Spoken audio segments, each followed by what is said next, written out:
everyone, Joey Tempest here from the band Europe, and of course you're listening to BackstageAxxess.com.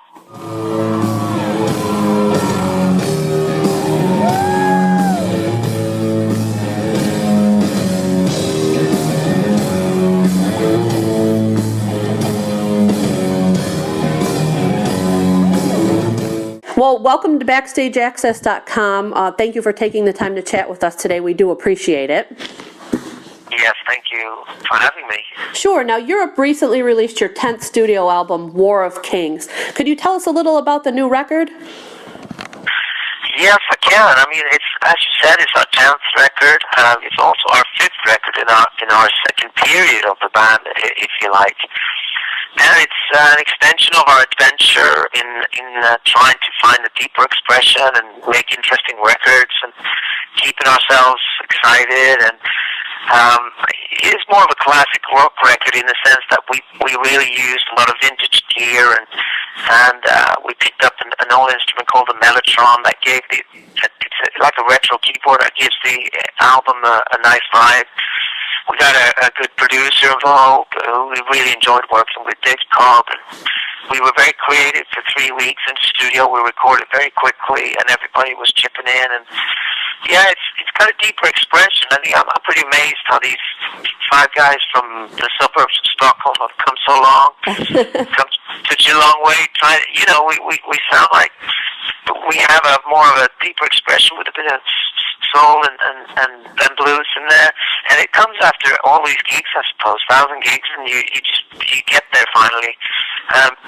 On the way here, we've gone through the 80s, we've gone through the 90s, playing with other acts, and we've come a long way, and we've done five records now in the span of 11 years since we started.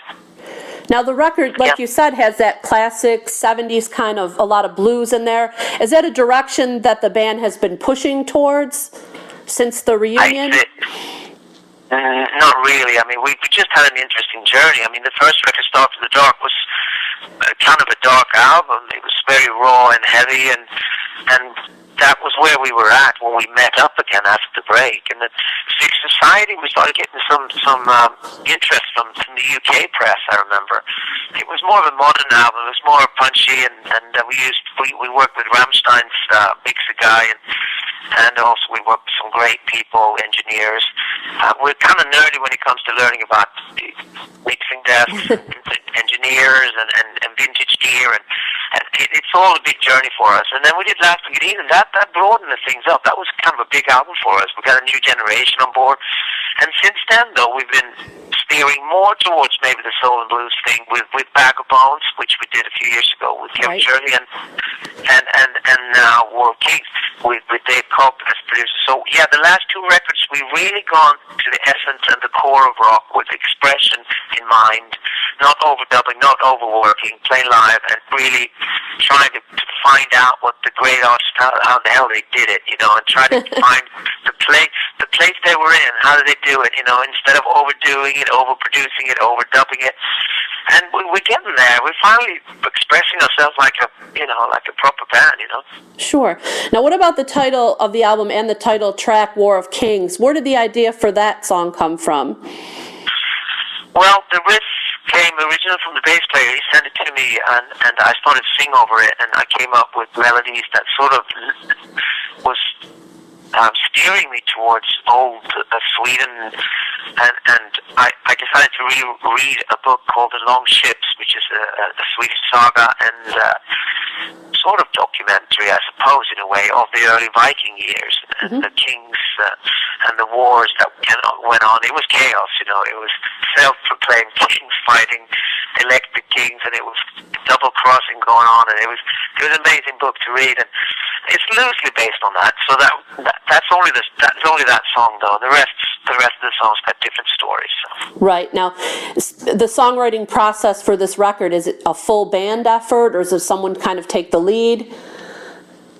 It's definitely a full band effort. I mean, we write all together now, but I suppose I am, since I do the lyrics and the melodies, it ends up in my lap at the end. I sort of tie it together and And even if the idea comes from Mick McGill from the beginning, and I start working on it and then send it back, but I suppose in the end I tie it all together and put the song to bed, if you like.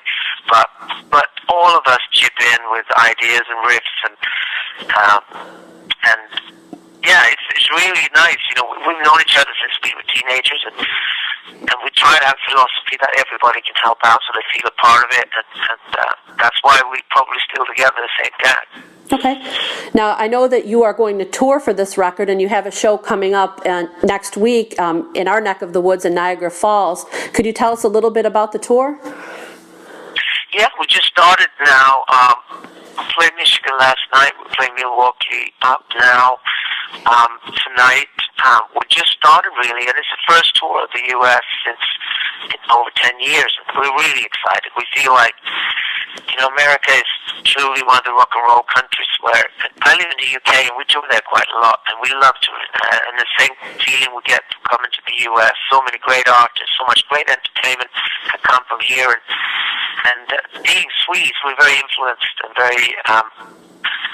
We grew up with America around us in Sweden. It was very much that culture was very welcome there, and we always loved going here, and so we enjoy this tour. We haven't been here in a long time.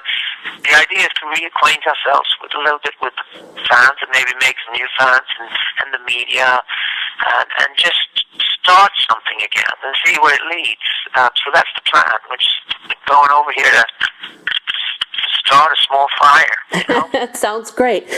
Now, I read that you are a Thin Lizzy fan, and you have some shows coming up with Black Star Riders. So how do you feel about being on tour with someone like Scott Gorham?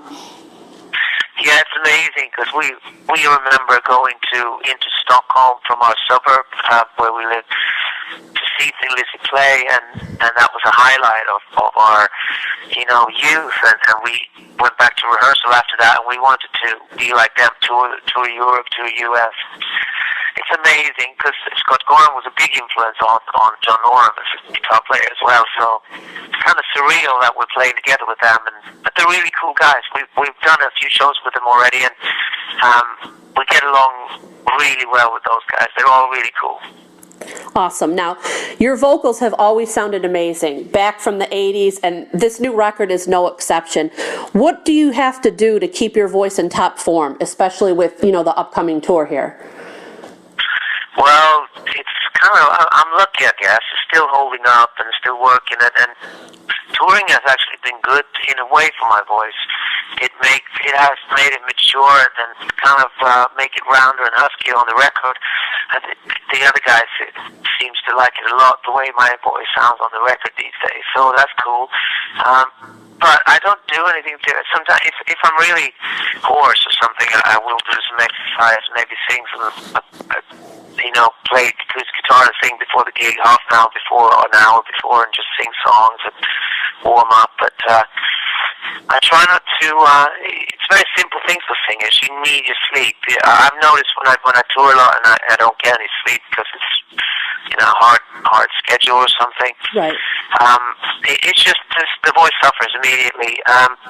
Also, try not to drink alcohol before a show. You know, if you ever have to drink anything, do it after the show, or if you have a gig the day after, preferably don't drink at all. Singers is different for singers. We have to hold back on alcohol, and we got to get our sleep. But other than that, I'm just trying to do my best. I don't know. I'm not doing much more than that. Now, aside from Thin Lizzy, who are some of your other musical influences starting out? Oh, there's many, of course, but UFO and then another English band we really liked. The first couple of Queen albums, I remember we listened quite a lot to. Mahogany and Rush we listened to. There was an album that meant a lot to me, though. It was the first Montrose album. Okay. It was Ted Templeman produced it, and this was before Van Halen and everything, and it was amazing. Production was it was early. This is like early '70s, and it really, when I first heard it, it really stopped me in my tracks. There was a song on there called Space Station number 5, and it really blew my mind. I thought, this is amazing. And the singer was Sam Hager. He was called Sam Hager then, not Sammy. And that was his first. It was his first real record when he recorded. He sang amazingly.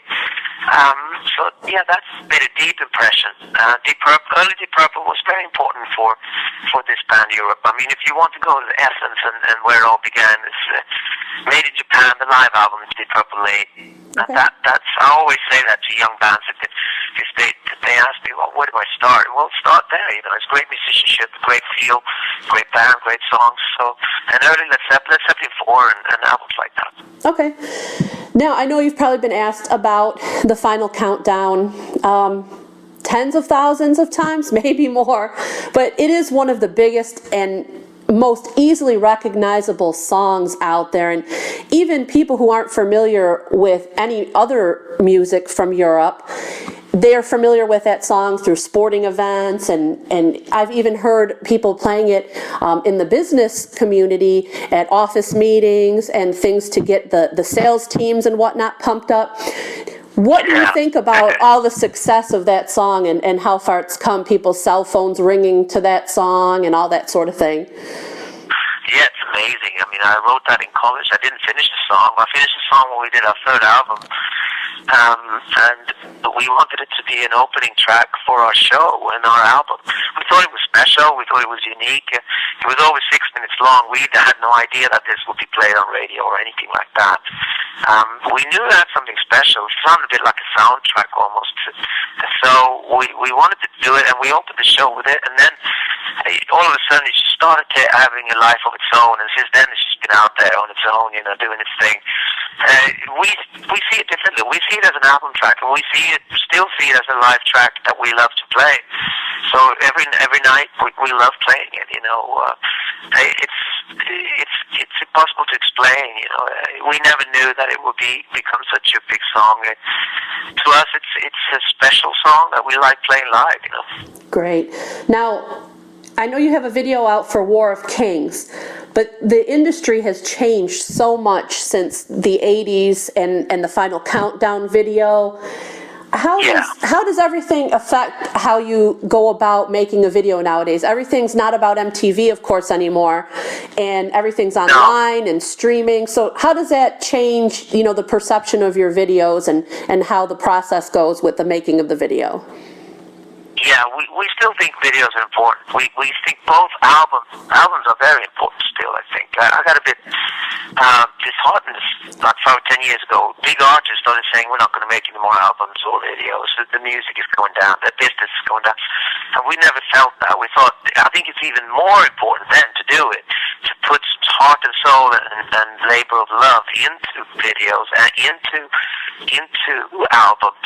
Of course, with videos, you got to watch spending a little bit and work with people that can do a lot. And we have this great guy, Patrick Gilloris, who does our videos, and he's a fan of Europe, and he's a friend of ours, and he puts that extra effort in, so we get great videos, which we think are important. So we just made another one, a live video for Days of Rock and Roll. We did it on one of the live dates on the UK tour a month ago. Okay. So that's coming out. That's actually coming out on the 27th.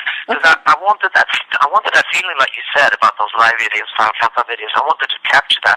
So it's a really cool video coming out, and in a few days. Great. Well, we'll look forward to taking a look at that when it's out. Yeah. What do you see next for Europe? Will we see more new albums from you in the future? Yeah, we'd like to keep going. We're on a good creative period. The last 3 records have been very creative. Last Week Eden, A Bag of Bones, and now War of Kings. And so yeah, we're on a roll. But we want to tour a bit now on War of Kings. So we're going to tour this whole year.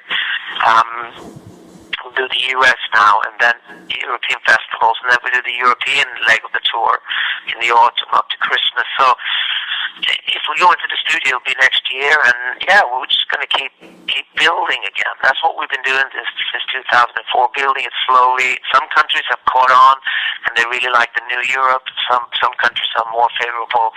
They haven't heard the new stuff so much, they like the old stuff. So we have a lot of work to do, and we're just out here spreading the word, you know. That sounds fantastic. Thank you so much for taking the time to talk with us today. We really appreciate it. Thank you so much. Good question. hope to see you.